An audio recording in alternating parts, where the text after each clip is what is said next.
Perintah Kaisar Naga. Bab 261 sampai dengan 270. Audiobook Novel Silat. Episode 27. Pada saat ini, pintu kota Kaisar didorong terbuka, dan Yansen masuk dengan sebotol anggur yang enak.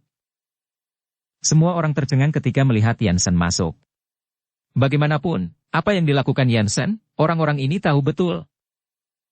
William Ling adil dan jujur, dan dia sama sekali tidak suka berurusan dengan orang seperti Yansen sebelumnya. Tapi kali ini, memang William Ling yang berbicara secara langsung dan mengundang Yansen. Wali Kota Ling, semua orang hebat datang ke restoran saya, konsumsi hari ini ada di pundak saya. Yansen membuka anggur sambil tersenyum. Dia telah berada di masyarakat sepanjang tahun, dia masih memahami prinsip keramahan, tetapi dia tidak mengerti untuk apa William Ling tiba-tiba mengirim seseorang untuk menemukannya.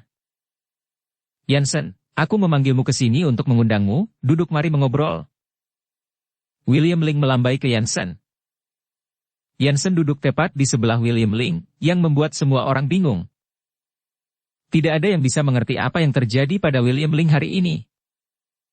Wali Kota Ling, jika Anda punya perintah, katakan saja. Setelah Yansen duduk, dia berkata dengan hormat kepada William Ling. Saya datang kepada Anda untuk makan malam hari ini, dan saya mengirim seseorang untuk menemukan Anda. Saya ingin membuat janji dengan Tuan Chen melalui Anda, jadi saya bisa berterima kasih kepada Tuan Chen secara langsung. William Ling berkata dengan sangat sopan. Begitu Yansen mendengarnya, dia langsung mengerti apa yang sedang terjadi. Ternyata William Ling datang ke sini untuk apa yang terjadi kemarin. Kebetulan Wali Kota Ling datang ke sini. Tuan Chen ada di sini untuk traktiran hari ini, tepat di bawah. Yansen berkata. Benarkah? Wajah William Ling menjadi cerah. Kalau begitu aku akan bersulang untuk Tuan Chen. William Ling berkata, mengangkat gelas anggur dan keluar. Ketika beberapa orang lain melihat William Ling seperti ini, mereka semua tercengang. Mereka benar-benar tidak bisa membayangkan pria besar seperti apa yang datang ke Hong Cheng, sehingga William Ling sangat hormat, dan bahkan pergi bersulang secara langsung. Namun, William Ling harus memiliki status tinggi ketika dia pergi untuk bersulang. Orang-orang ini juga ingin berpegangan, jadi mereka semua mengambil cangkir mereka dan bersiap untuk pergi bersama. Tetapi ketika semua orang hendak bersulang, pintu kotak tiba-tiba didorong terbuka, dan keluarga Erwin masuk. Melihat beberapa orang tiba-tiba masuk, William Ling tertegun sejenak, sedikit mengernyit dan berkata, siapa kalian? Wali Kota Ling, nama saya Erwin Chen, Direktur Kantor Biro Kesehatan. Saya tahu bahwa Wali Kota Ling sedang makan di sini, jadi saya datang ke sini untuk bersulang untuk Wali Kota Ling. Erwin berkata, menunjuk pada kemanusiaan di belakangnya, ini adalah anggota keluarga saya, dan mereka semua ingin bertemu Wali Kota Ling yang bersahaja. Erwin gugup, tangannya yang memegang gelas anggur sedikit gemetar. Dan Din dan Dora semua bersemangat, menatap William Ling. William Ling tampak marah dan menatap Warren, Li Tua, apa yang terjadi? William Ling dan yang lainnya datang ke sini untuk minum secara rahasia, dan tidak ada yang mengetahuinya. Lagi pula, reputasi Yansen tidak baik. William Ling datang ke Yansen untuk minum, karena dia takut pengaruhnya tidak baik, jadi dia memanggil beberapa orang secara acak, dan tidak perlu memberitahu orang lain. Dan sekarang keluarga Erwin ada di sini, mereka jelas mendapat informasi sebelumnya. Warren ini adalah Direktur Biro Kesehatan, dan Erwin adalah bawahannya, jadi pasti Warren yang membocorkan informasinya. Melihat William Ling marah, Warren gemetar ketakutan dan memelototi putranya Charles sebelum menjelaskan, Wali Kota Ling, saya baru saja memberitahu putra saya dan mengatakan kepadanya bahwa saya tidak akan kembali pada siang hari. Setelah makan malam, saya datang ke restoran pastoral, tetapi saya tidak berpikir dia ada di sini juga, dan dia membawa orang untuk bersulang. Warren mendorong dirinya dari masalah sepenuhnya. Pada saat ini, dia tidak berani mengambil tanggung jawab apapun, bahkan jika itu adalah putranya sendiri, dia tidak akan berkorban untuknya. Ini terkait dengan karirnya. Putramu? William Ling mengerutkan kening, kamu tidak akan mengatakan bahwa Erwin adalah putramu, kan? Kata-kata William Ling membuat Yansen dan beberapa lainnya diam-diam tertawa. Dan wajah Erwin itu merah dan putih. Meskipun dia tidak senang, tetapi di depan William Ling, dia tidak berani kentut. Tidak, tidak, tidak. Warren buru-buru melambaikan tangannya, menarik Charles dan berkata, "Ini putraku, namanya Charles, dan Erwin ini adalah ayah mertuanya." William Ling segera mengerti apa yang sedang terjadi, wajahnya sedikit melunak, tetapi dia masih mengikuti Warren dengan dingin. "Li tua, begitu banyak orang datang untuk bersulang bersama. Apakah kamu benar-benar takut berita tentang aku makan di sini tidak akan menyebar keluar?" "Wali Kota Ling, aku jelas tidak bermaksud begitu, aku akan membiarkan mereka pergi sekarang." Warren menggigil ketakutan, dan kemudian menendang Charles dengan keras, "Keluar, keluar dari sini, sekelompok idiot." Charles sangat ketakutan sehingga dia menoleh dan melarikan diri, dan keluarga Erwin juga gemetar untuk sementara waktu, dan buru-buru mundur. "Kali ini, keluarga dianggap mengganggu orang besar." "Charles, apa yang kamu lakukan? Mengapa Wali Kota Ling tidak tahu kita akan bersulang?" Setelah keluar, Gemma menatap Charles dengan ketidakpuasan dan bertanya, "Kamu masih memiliki wajah untuk bertanya. Ini semua salahmu, kenapa harus kamu wanita harus ikut?" Wali Kota Ling awalnya datang untuk makan malam secara diam-diam, dan begitu banyak orang datang untuk bersulang sekaligus. Bisakah dia tidak marah? Charles ditendang, tentu dia marah. Gemma meneriakinya. "Tentu saja, Charles tidak terima dengannya." Kata-kata Charles termasuk Dora, yang membuat wajah Dora menjadi merah dan putih. Oke, berhenti berdebat, bukankah itu cukup memalukan?" Erwin memelototi mereka berdua dengan tidak sabar. "Ayo pergi, kembali dan tunggu sebentar, mungkin Direktur Lee dan Wali Kota Ling memiliki beberapa kata bagus, kita punya kesempatan lain." "Ya, ayahku pasti akan mencari peluang, ayo kembali dulu." Charles mengangguk dan berkata. Beberapa orang memegang gelas anggur, dan mereka semua kembali dengan murung. Tetapi segera setelah saya kembali ke kamar pribadi, saya melihat bahwa Dev telah mengemas semua hidangan. Dev tidak terkejut melihat keluarga Erwin kembali. "Dev, apa yang kamu lakukan? Apakah kamu memperlakukan tamu seperti ini? Kamu sudah mengemasi makanan sebelum makan selesai dan para tamu pergi. Kamu tidak ingin lari dari pesanan, kan?" Begitu dia memasuki pintu dan melihat pemandangan di depannya, Dora memarahi Dev dengan kepala tertutup, sehingga dia bisa melampiaskan suasana hatinya yang tertekan. "Saya ingat ketika kalian baru saja pergi, seseorang berkata bahwa saya ingin menemani wali kota untuk minum.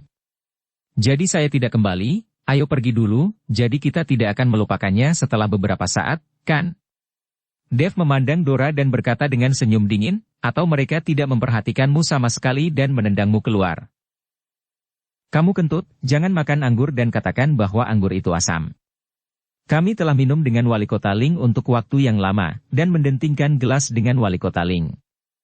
Bukankah kamu mengatakan bahwa kamu sudah makan di rumah Wali Kota Ling? Kenapa kita tanya Wali Kota Ling? Wali Kota Ling bilang tidak mengenal kamu sama sekali?" Dean menunjuk Dev dan bertanya dengan bangga. "Entahlah, aku benar-benar mengira dia dan Wali Kota baru saja minum." Meskipun mereka tahu bahwa Dean berbicara omong kosong, keluarga Erwin memilih untuk tetap diam, bahkan jika mereka menyetujui bualan Dean. Ketika Dev mendengar apa yang dikatakan Dean, dia segera tahu bahwa orang ini berbohong, belum lagi anggur yang mereka bawa masih ada di gelas, dan tidak berkurang sama sekali. Bagaimana bisa mereka minum anggur? "Dean, kamu bahkan tidak tahu bagaimana caranya berbohong, kamu tidak kekurangan setetes anggur di tanganmu, bagaimana kamu bisa minum anggur dengan Wali Kota Ling? Kamu dapat melakukan hal-hal yang tidak masuk akal dengan mata terbuka. Aku pikir kamu tidak sebaik keledai." Dev tersenyum menghina. Dean tertegun sejenak, melihat gelas anggurnya, wajahnya memerah segera setelah dia menggosoknya, perasaan dibongkar dan ditampar di wajah seperti ini benar-benar tidak nyaman. Mereka merasa bahwa anggur ini adalah Moutai edisi terbatas, jadi tidak ada yang mau membuangnya, dan membawanya kembali untuk terus minum, tetapi sekarang Dev telah menangkap celahnya. "Kamu jangan khawatir tentang apakah kita bersulang atau tidak. Bagaimanapun, kita telah melihat Wali Kota Ling, dan kita lebih baik darimu. Aku ingin melihatmu, bagaimana menyelesaikan tagihan hari ini, dan berani makan makanan Tuan. Makan di restoran Tuan Harimau. Itu pasti akan mengelupas lapisan kulitmu, dan kemudian aku akan melihat apakah kamu gila. Setelah Dean selesai berbicara, dia langsung duduk, mengabaikan Dev. Siapa bilang aku akan membayar? Kamu justru punya bagian dari piring di sini. Aku hanya tidak punya uang, aku akan melihat apakah kamu bisa pergi. Dev tersenyum dan duduk kembali. Ketika keluarga Erwin mendengar ini, mereka semua tercengang. Dev, apa maksudmu? Sudah disepakati bahwa kamu memperlakukan dirimu sendiri sebagai tamu hari ini. Apakah kamu ingin bersikap kasar? Erwin bertanya dengan cemberut. Tapi aku tidak ingin memintanya tadi, jadi aku bohong. Jika aku tidak memberimu uang, jangan pergi. Aku akan melihat apakah Yansen akan mengupas kulitmu juga. Dev berkata dengan ekspresi nakal. Sekarang setelah orang tuanya pergi, Dev tidak harus sopan kepada keluarga Erwin. Meskipun itu adalah kerabatnya sendiri, Dev tidak memiliki kasih sayang sedikit pun untuk keluarga Erwin. Ketika Dev mengatakan ini, semua keluarga Erwin tercengang. Mereka benar-benar tidak dapat membayangkan bahwa Dev akan menipu. Dev, jangan main-main dengan kami, cepat berikan uangnya. Dean panik dan bergegas menuju Dev. Dev memandang Dean yang sedang bergegas, wajahnya dingin. Orang ini bahkan tidak memanggilnya saudara, dia hanya berteriak satu demi satu, Dev ingin memukulnya untuk waktu yang lama. Dean bergegas ke Dev, Dev menamparnya, dan langsung ditampar oleh Dean, dan jatuh dengan keras ke tanah. Dia berteriak satu demi satu, Dev ingin memukulnya untuk waktu yang lama. Anakku. Adik. Ketika keluarga Erwin melihat ini, mereka semua berlari ketakutan dan berteriak. Dean terangkat dan menatap Dev dengan kemarahan di matanya, tetapi saat ini dia lebih takut pada Yansen. Jika Dev tidak memberikan uang, maka Yansen pasti tidak akan membiarkan mereka pergi. Ayah, kamu mengatakan bahwa Dev tidak akan memberimu uang, akankah Tuan Harimau membiarkan kami pergi? Dean bertanya pada Erwin dengan gugup. Jangan khawatir, saudara iparmu memiliki hubungan dengan Tuan Harimau. Karena Tuan Harimau dapat mengirim 2 botol anggur yang begitu baik kepada saudara iparmu, dia tidak akan peduli dengan makanan ini. Erwin berkata, memandang Charles dan berkata, Charles, jika Dev tidak memberikan uang untuk sementara waktu, Anda memberitahu Tuan Harimau dan membiarkan Tuan Harimau mengulitinya, tetapi jangan ganggu kami. Apa? Charles tampak malu, dan tidak mengatakan apa-apa.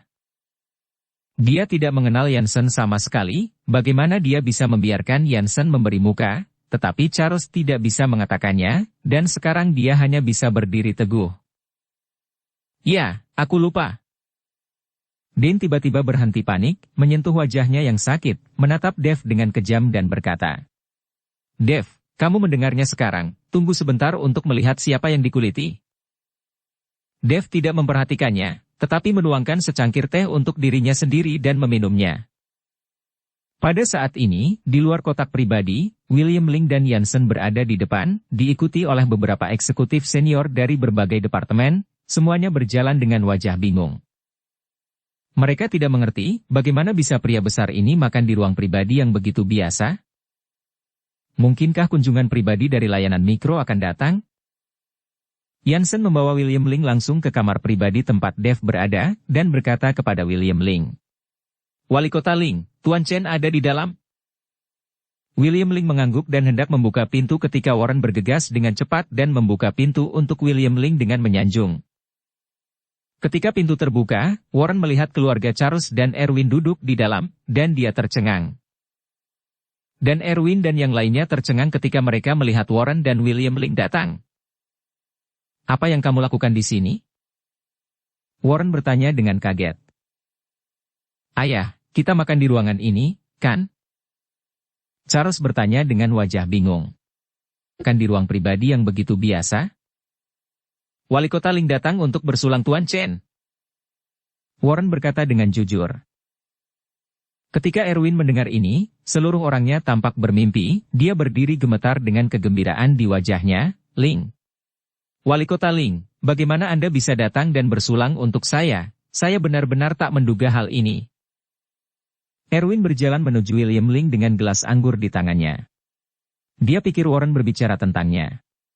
William Ling merasa malu, jadi dia datang untuk bersulang untuknya. Pergi, Wali Kota Ling tidak menghormatimu, Wali Kota Ling menghormati Tuan Chen. Warren tahu bahwa William Ling pasti tidak ada di sini untuk menghormati Erwin, jadi dia mendorong Erwin pergi. Erwin tercengang. Di sini, nama keluarganya adalah Chen dan putranya, Dane. Wali kota tidak mungkin datang dan menghormati Dane.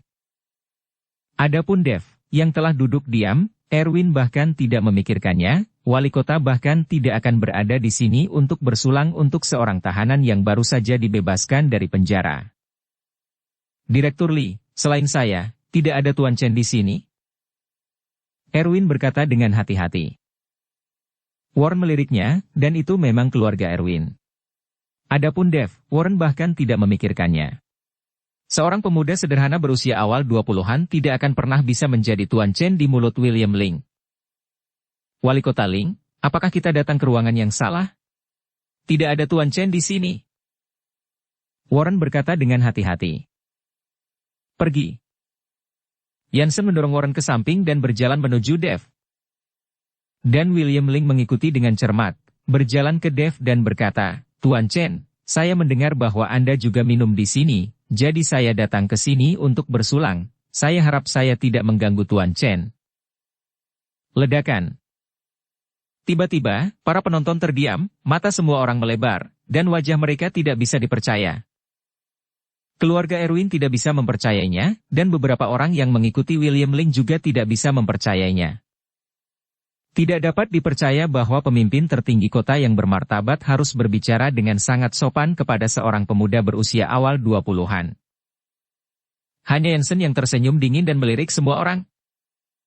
Beberapa orang yang mengikuti William Ling dengan cepat bereaksi. Karena William Ling sangat sopan kepada anak muda, pasti ada alasannya. Mungkin orang ini adalah putra seorang pria besar di ibu kota provinsi atau bahkan di Kyoto. Memikirkan hal ini, para eksekutif senior dari berbagai departemen yang mengikuti maju bersama, satu persatu, dengan sopan kepada Dev, memegang gelas anggur untuk bersulang. Wajah keluarga Erwin pucat pasi, dan mata mereka penuh ketakutan, bagaimana bisa pria besar di mata mereka begitu sopan kepada Dev? Mereka benar-benar tidak mengerti. Warren juga tidak mengerti. Dia memandang Erwin dan berharap Erwin bisa memberinya penjelasan. Karena dia sedang makan malam dengan orang yang begitu penting, mengapa dia tidak memberitahunya? Erwin sangat bingung sekarang, bagaimana dia bisa menjelaskannya kepada Warren?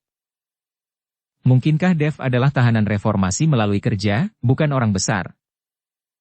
Tuan Chen, apakah anggur ini sudah habis diminum? Saya akan mengambilkan sebotol dan menuangkannya untuk Anda. Jansen melihat bahwa gelas anggur di depan Dev kosong, jadi dia bertanya pada Dev. Anggur apa? Dev melirik Jansen. Ini adalah 2 botol Mautai yang saya berikan kepada Tuan Chen. Saya pikir kedua botol ini telah diminum. Jansen menunjuk ke jalan botol kosong. Aku tidak meminumnya sama sekali. Seseorang berkata bahwa kamu, Jansen, memberikannya padanya, jadi orang itu tidak membiarkan aku meminumnya. Dev melirik Charles, yang telah lama ketakutan, dan tersenyum dingin. Sial, siapa yang meminum anggur yang kuberikan pada Tuan Chen? Berdirilah untukku. Jansen sangat marah dan melirik keluarga Erwin. Kali ini, seluruh keluarga ketakutan setengah mati, wajah mereka pucat, tetapi semua mata mereka tertuju pada Charles. Jangan lihat aku tidak bilang atau bilang, kamu yang berpikir begitu, itu tidak ada hubungannya denganku. Charles sangat ketakutan sehingga kakinya gemetar dan dia langsung buang air kecil.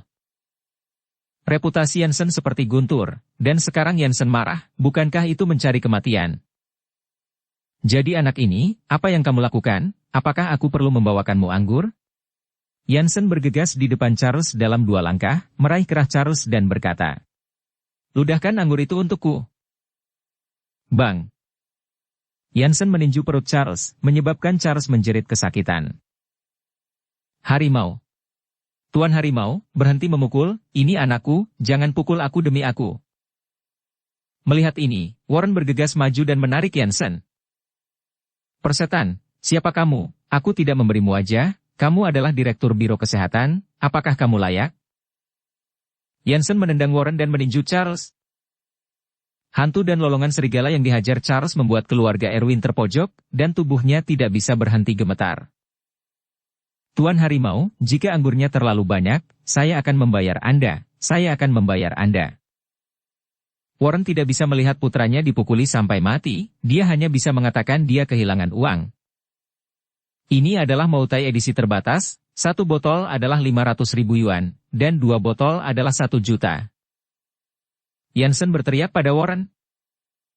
Dukung channel Novel Silat dengan subscribe, follow, like, komen dan share. 1 sejuta. Cepat berikan uangnya. Warren langsung tercengang. Dia hanya seorang direktur kesehatan, dan 1 juta bukanlah jumlah yang kecil untuknya. Meskipun dia menghasilkan banyak uang tahun ini, dia enggan mengeluarkannya setelah dia memilikinya di tangannya. "Terlalu banyak, kalau begitu biarkan putramu memuntahkan anggurnya." Saat Jansen berbicara, dia meninju perut Charles beberapa kali lagi, dan Charles meratap lagi dan lagi. "Tuan Harimau, berhenti memukulnya, tolong berhenti, aku akan memberikannya, aku akan memberikannya."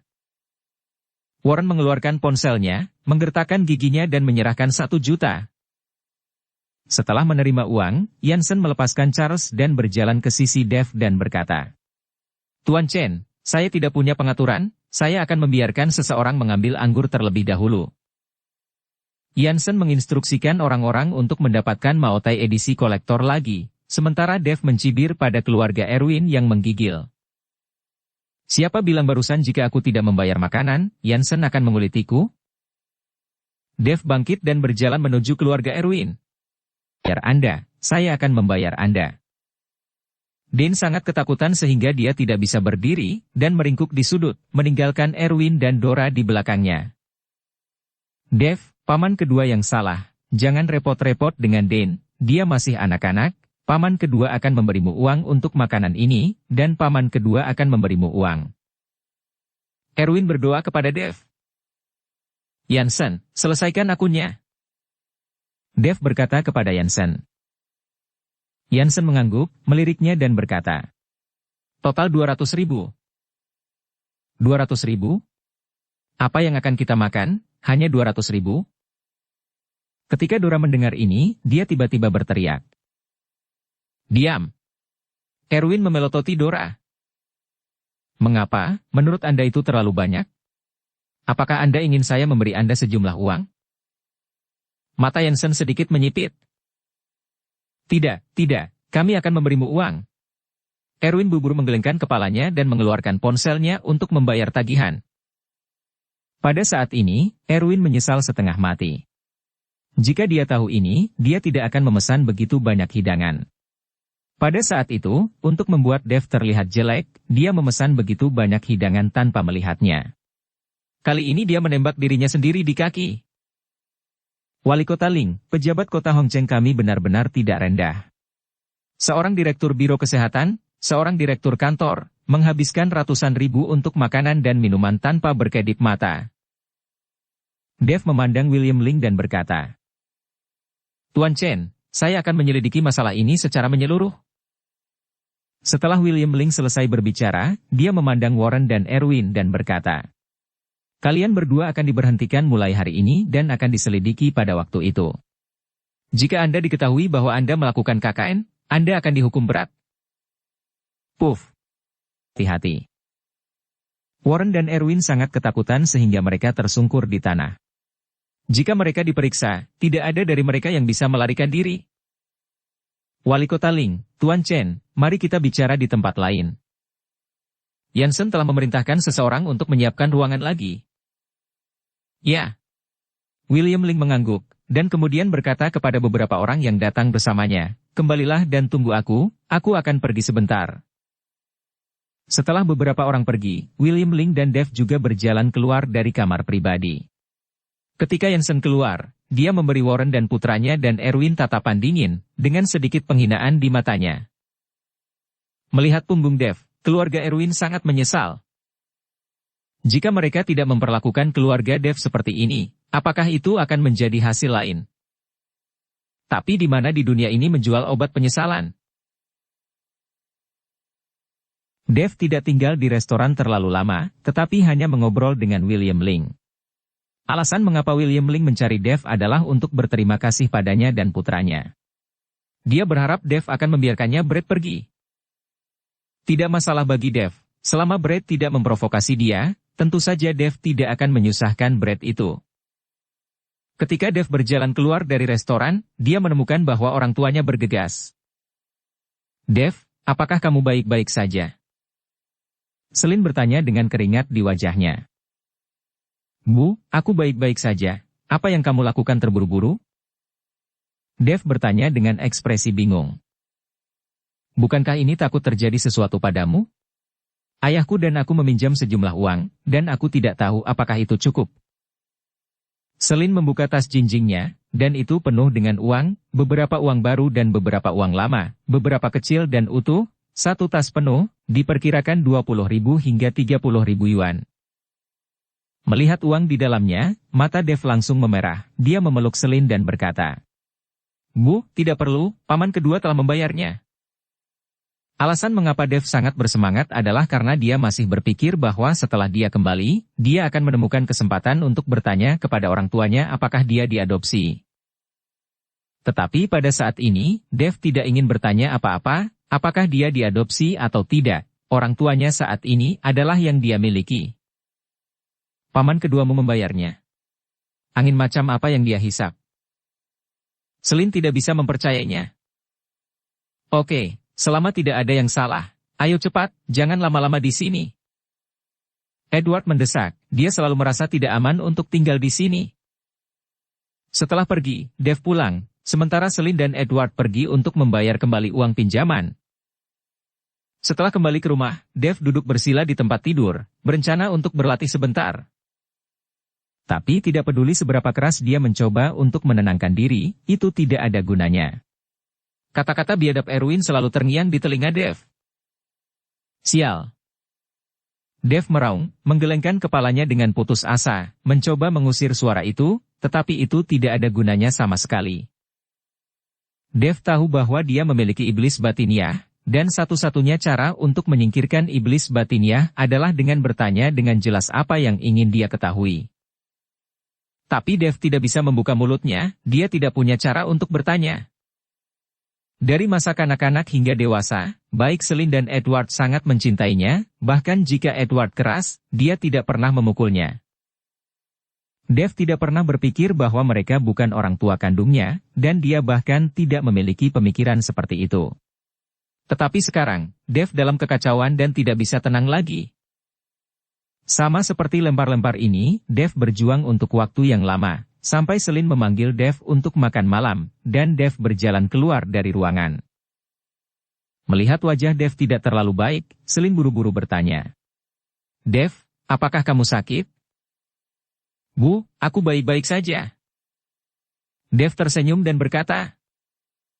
Duduk di meja makan, keluarga sedang makan, tidak ada yang berbicara, dan suasana menjadi sedikit aneh. Dev takut orang tuanya akan melihat keanehannya, jadi dia buru-buru mengambil 2 gigitan, dan berkata dia kenyang dan pergi. Selin dan Edward saling memandang, dan keduanya menghela nafas berat. Itu harus dikatakan, cepat atau lambat. Edward menghela nafas pelan. Selama bertahun-tahun, saya telah lama menganggap Dev sebagai anak saya sendiri, dan saya sudah lama lupa bahwa dia kita adopsi. Mengapa Erwin itu berbicara omong kosong? Selin berkata, matanya sedikit merah. Sekarang pasti Dev memiliki banyak hal di pikirannya, sepertinya dia tidak bisa menyembunyikannya. Dev sudah besar, kita harus memberitahunya juga, dia juga berhak mengetahui rahasia hidupnya, kita tidak boleh terlalu egois. Edward duduk di sebelah Selin, dan berkata dengan lembut memeluk bahu Selin. Tapi aku takut. Aku takut Dev akan meninggalkan kita dan menemukan orang tua kandungnya. Aku tidak sanggup kehilangan dia. Selin, ibu yang telah merawat Dev selama lebih dari 20 tahun, tiba-tiba membiarkannya kehilangan anak, dia tidak tahan. Apakah dia dapat menemukan orang tua kandungnya atau tidak, biarkan dia memutuskan sendiri. Bahkan jika Dev pergi, aku akan tetap berada di sisimu, dan kita akan melewati sisa waktu bersama. Edward mencoba yang terbaik untuk menghibur Celine, dan mencoba yang terbaik untuk mengucapkan kata-kata yang paling gombal. Celine meringkuk di bahu Edward, air mata jatuh setetes demi setetes. Setelah waktu yang tidak diketahui, Celine bangkit dan menyeka air matanya, dan berkata kepada Edward, "Pergi dan panggil Dev keluar." Edward mengangguk, berjalan ke kamar tidur dan mengetuk pintu Dev. "Dev, keluarlah, ibumu dan aku punya sesuatu untuk dikatakan kepadamu." Setelah Edward selesai berbicara, dia pergi. Dan Dev di ruangan itu tercengang, dia sepertinya bisa menebak apa yang akan dikatakan orang tuanya. Dev sedikit malu, dia tidak mau mengakui bahwa dia mengambilnya, tetapi dia benar-benar ingin tahu siapa orang tua kandungnya. Setelah ragu-ragu sebentar, Dev keluar. Pada saat ini, Celine dan Edward sudah duduk di sofa. Tak satu pun dari mereka berbicara. Suasananya sedikit menyedihkan. Di depan Celine, ada sebuah kotak kayu kecil, yang hanya seukuran telapak tangan. "Ayah ibu," Dev berkata pada Edward dan Celine. "Duduklah." Edward meminta Dev untuk duduk, lalu mengambil 2 batang rokok, dan berkata kepada Dev, "Dev, kamu bukan anak kecil lagi, jadi aku harus memberitahumu sesuatu." Omong-omong, Edward berhenti berbicara, tetapi memandang Celine yang ada di samping, sementara Celine menghindari matanya, dan dia tidak ingin mengikuti Dev secara langsung. Tak satu pun dari keduanya ingin berbicara, jadi mereka menemui jalan buntu. "Ayah, ibu, apapun itu, kalian akan selalu menjadi orang tuaku, dan aku tidak akan pernah meninggalkan kalian. Aku akan memberimu pensiun dan memberikan cucu-cucu yang gemuk." Dev berkata, dan berlutut langsung ke Edward dan Celine. Celine tidak bisa menahannya, air matanya mengalir lagi. Dia buru-buru melangkah maju untuk membantu Dev berdiri, dan memeluk Dev dengan erat. "Anak baik, anak baik. Bu, jangan menangis, tidak peduli apakah aku anak kandungmu atau bukan, kamu akan selalu menjadi ibuku. Kamu membesarkanku sedikit demi sedikit selama bertahun-tahun. Aku masih ingat ketika aku berusia 5 tahun, kamu menggendongku hujan deras di malam hari. Pergi menemui dokter." Dev membantu Celine menghapus air matanya. Kata-kata Dev membuat Celine meletakkan kekhawatirannya dan memandang Dev dengan sangat lega. "Nak, kamu memang tidak dilahirkan dari ibumu. Saya memiliki masalah fisik dan saya tidak dapat memiliki anak sama sekali. Kamu diambil oleh ayahmu di pinggir jalan. Kamu masih sangat kecil saat itu, dan tahun ayahmu menjemputmu itu masih musim dingin, dan seluruh tubuhmu merah karena kedinginan." Celine mulai perlahan berbicara tentang tahun ketika Dev dijemput. Celine banyak berbicara, dan Dev mendengarkan dengan sangat hati-hati. Karena Dev sudah memikirkannya, ekspresi Dev tidak banyak berubah. "Tidak ada apa-apa padamu saat itu, hanya ada liontin batu giok ini, dan ibu menyimpannya untukmu." Celine berkata, dan membuka kotak kayu kecil. Di dalamnya ada liontin giok hijau zamrud, dan ada jejak merah darah di liontin giok. Dev mengambil liontin giok dan memegangnya di tangannya. Dan tiba-tiba merasakan arus hangat membungkus tubuhnya, tidak ada cara untuk mengungkapkan perasaan nyaman itu dengan kata-kata. Liontin giok ini tampaknya menjadi bagian dari tubuhnya, dan dia bahkan bisa merasakan dunia di liontin giok, yang merupakan perasaan hubungan darah.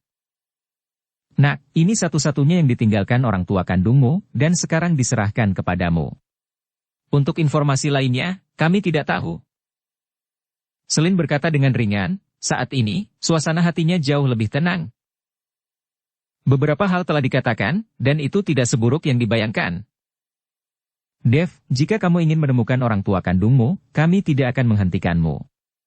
Lagi pula, kamu juga berhak tahu siapa orang tua kandungmu." Edward berkata kepada Dev. "Orang tua, jangan khawatir, aku tidak akan pergi kemanapun, aku putramu, dan itu tidak akan pernah berubah." Dev berkata dengan serius. Melihat ekspresi serius Dev, Edward juga menunjukkan senyum lega di wajahnya. "Ya, kamu adalah putra Edward Chen. Siapapun yang berani berbicara omong kosong dan mengatakan kamu adalah ras liar, aku akan menghajarnya." Edward mengepalkan tinjunya. Jika Erwin berani mengatakan apa yang dikatakan Dave saat ini, diperkirakan Edward akan melakukannya tanpa ragu-ragu. Setelah keluarga mengobrol sebentar, Dave kembali ke kamar. Setelah kembali ke kamar tidur, Dave tidak sabar untuk mengambil liontin giok, dan jejak kekuatan spiritual mulai menyuntikkan ke dalam liontin giok. Ketika dia baru saja mendapatkan liontin giok, Dave merasa ada fluktuasi energi spiritual di liontin giok, seolah-olah ada sesuatu yang disegel di liontin giok. Namun, ketika Dave menyuntikkan energi spiritual ke dalam liontin batu giok, itu langsung dipantulkan kembali, bahkan ada tabu di liontin batu giok, yang membuat Dave merasa sedikit aneh. Jadi Dave meningkatkan kekuatan spiritualnya, tetapi tidak peduli seberapa keras Dave mencoba, tidak ada cara untuk mematahkan tabu. Melihat liontin giok di tangannya, Dave sedikit kewalahan. Dia dapat yakin bahwa pasti ada sesuatu di liontin batu giok itu, tetapi apa itu? Anda perlu menyuntikkan kekuatan spiritual ke dalamnya untuk mengetahuinya. Tepat ketika Dave bingung, dia tiba-tiba teringat episode yang sering dia lihat di drama TV, mengaku kerabatnya dengan meneteskan darah. Jika ini adalah liontin giok yang ditinggalkan oleh orang tua kandungnya, bisakah itu hanya dibuka dengan darahnya sendiri? Memikirkan hal ini, Dave menggigit jarinya dan setetes darah jatuh di liontin batu giok. Darah diserap dalam sekejap, dan kemudian liontin batu giok tiba-tiba bersinar merah, dan seluruh ruangan menjadi sangat merah, diikuti oleh suara teredam, dan liontin batu giok di tangan Dave berubah menjadi bubuk dalam sekejap. Pada saat yang sama, di lampu merah, sesosok wanita tercermin. Wanita itu mengenakan gaun putih kuno, dan wajahnya yang halus luar biasa, seperti peri dalam lukisan. Ketika Dave melihat wanita ini, dia merasakan keakraban yang tidak dapat dijelaskan. Nak, senang tidak pernah berpikir kamu masih hidup. Ada kegembiraan di mata wanita itu. Siapa kamu? Dave bertanya dengan suara rendah. Ketika kamu melihatku, kamu pasti akan merasa sangat penasaran dan takut, tetapi kamu tidak perlu takut, aku tidak akan menyakitimu, karena aku adalah ibu kandungmu, meninggalkan dirimu sendiri. Pada kenyataannya, aku benar-benar enggan, tapi aku tidak ada bisa apa-apa, atau mereka akan membunuhmu. Siapa mereka? Dave sedikit mengernyit. Tetapi wanita itu tidak menjawab Dave, tetapi melanjutkan, Nak, ada banyak hal di dunia ini yang tidak kamu ketahui, kamu tidak boleh penasaran, dan jangan menjelajah, karena di bidang yang tidak diketahui, ada terlalu banyak hal. Kamu memiliki garis keturunanku di dalam dirimu, jadi kamu pasti berbeda dari orang biasa, tetapi kamu tidak perlu panik, jadilah orang biasa. Jangan menginjakan kaki di dunia kultivasi abadi, dan jangan pergi ke Pulau Naga. Jangan pergi. Jika ibumu dapat melihat bahwa kamu masih hidup, ibumu akan lega. Jangan mencoba menemukanku, kamu tidak akan menemukannya sama sekali, ingat jika kata-kata ibumu, jangan pergi ke Pulau Naga, jangan pergi. Perlahan, sosok wanita itu semakin kabur, dan akhirnya menghilang secara langsung. Siapa kamu? Apa yang terjadi di sini? Dave berteriak, tetapi tidak ada yang menanggapinya. Segala sesuatu di ruangan itu telah kembali tenang, hanya bubuk di tanah yang memberitahu Dave bahwa semuanya baru saja benar. Pulau Naga, kenapa Pulau Naga lagi? Apa yang terjadi? Dave secara pribadi bingung, dia tidak mengerti mengapa wanita yang mengaku sebagai ibu kandungnya ini mencegahnya melangkah ke dunia keabadian. Bagaimana dengan mencegah diri Anda pergi ke Pulau Naga? Tetapi Nagari Utua membawanya ke dunia keabadian, tetapi mengatakan pada dirinya sendiri tentang Pulau Naga, dan memberitahu Dave bahwa dia harus pergi ke Pulau Naga setelah kekuatannya yang besar. Satu membiarkannya pergi, dan yang lain berusaha mati-matian untuk menghentikannya pergi. Dave sekarang tercengang. Setelah berpikir keras di tengah malam, Dave bahkan tidak ingin mengerti, dia tidak tahu banyak hal, jadi tidak mungkin untuk mengerti. Lebih baik saya meningkatkan kekuatan saya terlebih dahulu, dan membicarakannya setelah saya pergi ke pulau tanpa nama pada tanggal 15 Juli. Mungkin saya pergi ke pulau tanpa nama, dan saya akan mengetahui beberapa hal yang ingin saya ketahui.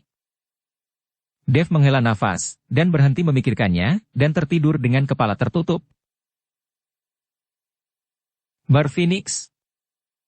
Meskipun sudah larut malam, ada banyak mobil mewah di depan bar, dan banyak pria tampan dan wanita cantik sedang minum dan menari di bar, dan mereka bermain dengan sangat santai. Di meja di sudut bar, ada lebih dari selusin botol anggur kosong di depan Navarro, dia sudah lama minum di sini. Meskipun Dev tidak akan mencari masalah dengan keluarga Xiao, Navarro benar-benar menjadi bahan tertawaan di kalangan kelas atas ini. Kakak Navarro, aku tahu kamu pasti akan berada di sini, jangan minum lagi, kamu minum terlalu banyak. Pada saat ini, Shanshan berjalan dengan mengenakan pakaian terbuka dan melangkah maju untuk duduk di sebelah Navarro. Shanshan tahu bagaimana dia memohon Dev tidak akan memaafkannya, dan pada reuni kelas, dia kehilangan muka, jadi dia harus mengandalkan Navarro untuk berdiri lagi. Sekarang, selain Navarro, dia benar-benar tidak dapat diandalkan, dan reputasinya telah hancur di lingkaran kelas atas Hong Cheng. Kenapa kamu di sini, menyingkir dariku? Melihat bahwa itu adalah Shanshan, Navarro sangat ketakutan sehingga dia buru-buru mendorong Shanshan pergi. Kakak Navarro, apakah kamu masih takut pada Dev? Kamu telah mengirim 2 perusahaannya, dan dia juga mengatakan bahwa dia tidak mencari masalah. Apa yang kamu takutkan? Shanshan menanyai Navarro. Kata-kata Shanshan menyebabkan banyak orang di sekitar langsung melemparkan pandangan main-main ke Navarro.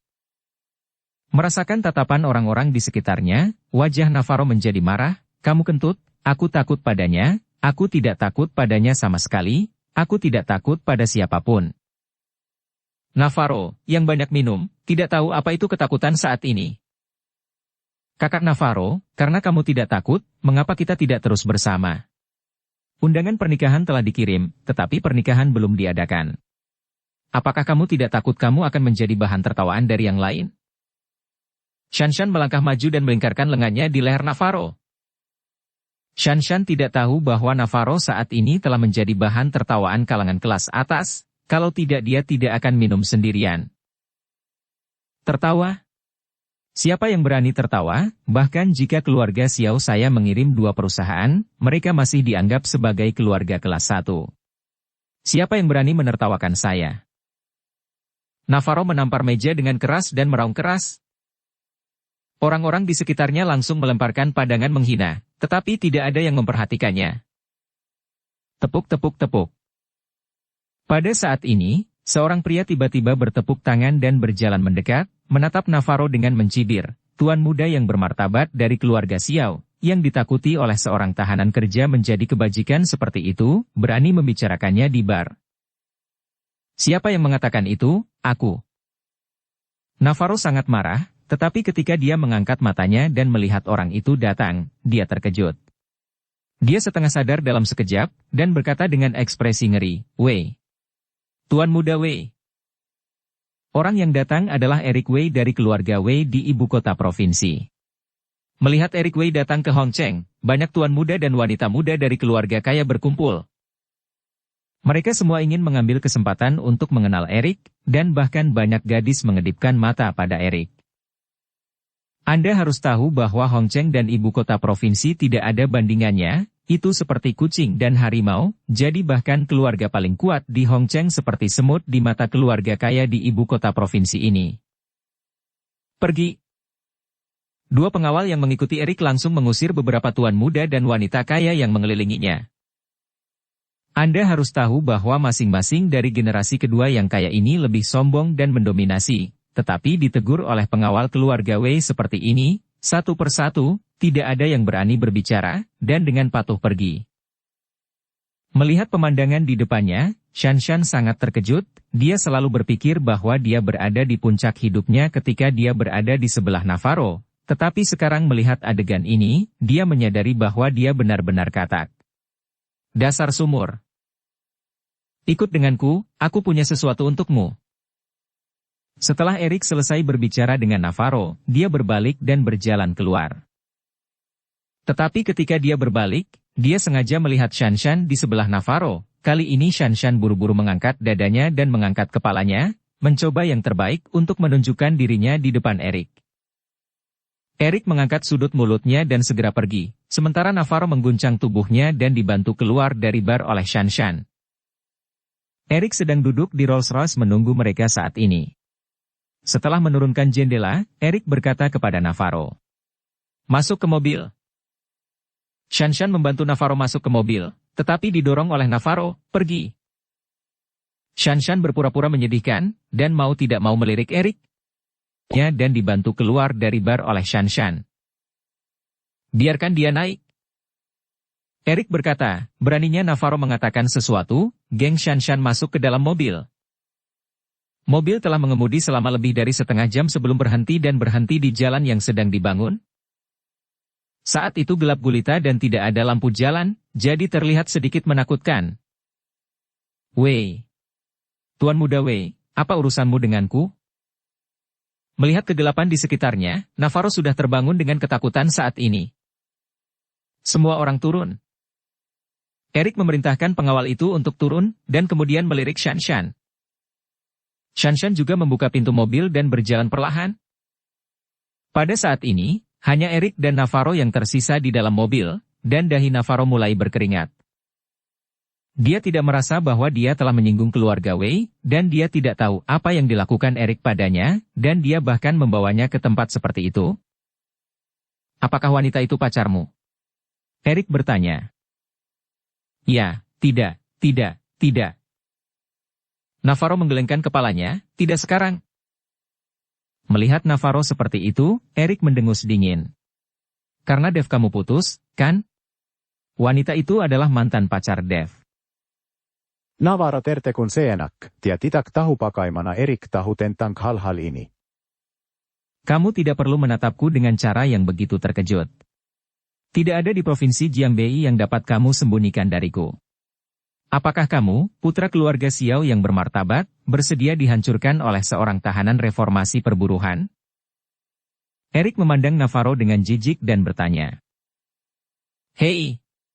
Navarro menghela nafas, Tuan muda Wei tidak tahu apa-apa, aku tidak tahu apa yang mampu dilakukan Dev, tetapi Elias Gu, Yansen, dan Huan Su menyukainya, semuanya. Mereka menghormatinya.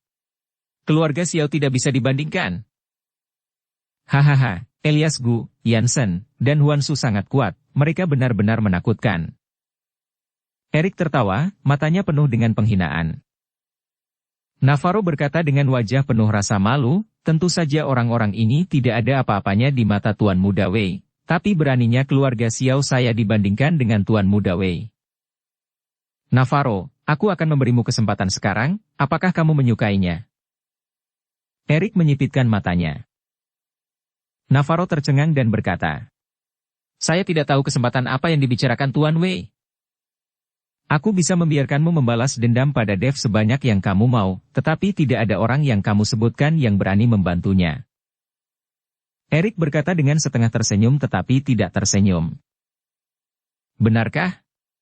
Mata Navarro berbinar, tetapi segera memudar dan berkata, mengapa Tuan Muda Wei membantu saya? Saya tidak berpikir Tuan Muda Wei membantu orang lain. Hahaha, membantu orang lain? Saya, Erik, tidak pernah membantu orang lain.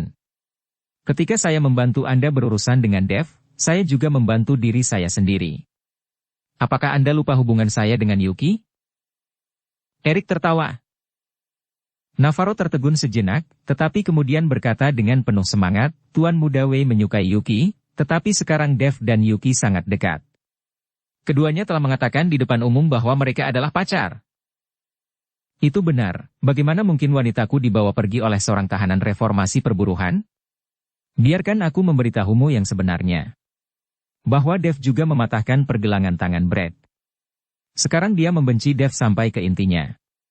Apakah menurutmu Brad dan aku ada di belakangnya?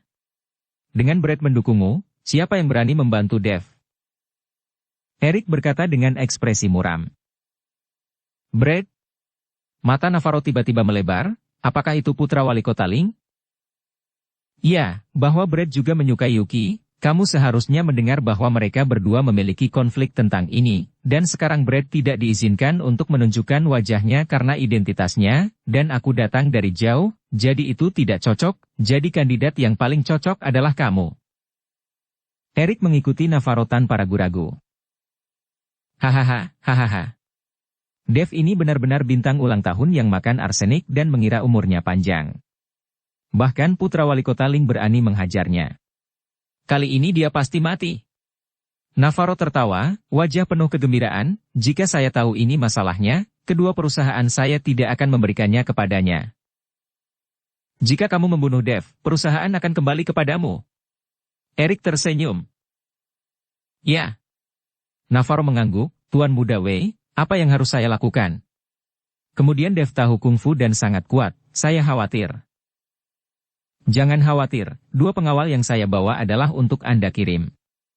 Mereka semua adalah Tuan. Selain itu, selama Anda melakukan ini, pastikan Dev akan patuh. Erik berbisik di telinga Navarro. Setelah mendengarkan kata-kata Erik, Navarro tanpa sadar bergidik, Tuan Muda Wei, ini, bukankah ini? Maka Huansu pasti akan membalas dendam seperti orang gila. Kamu takut bertindak.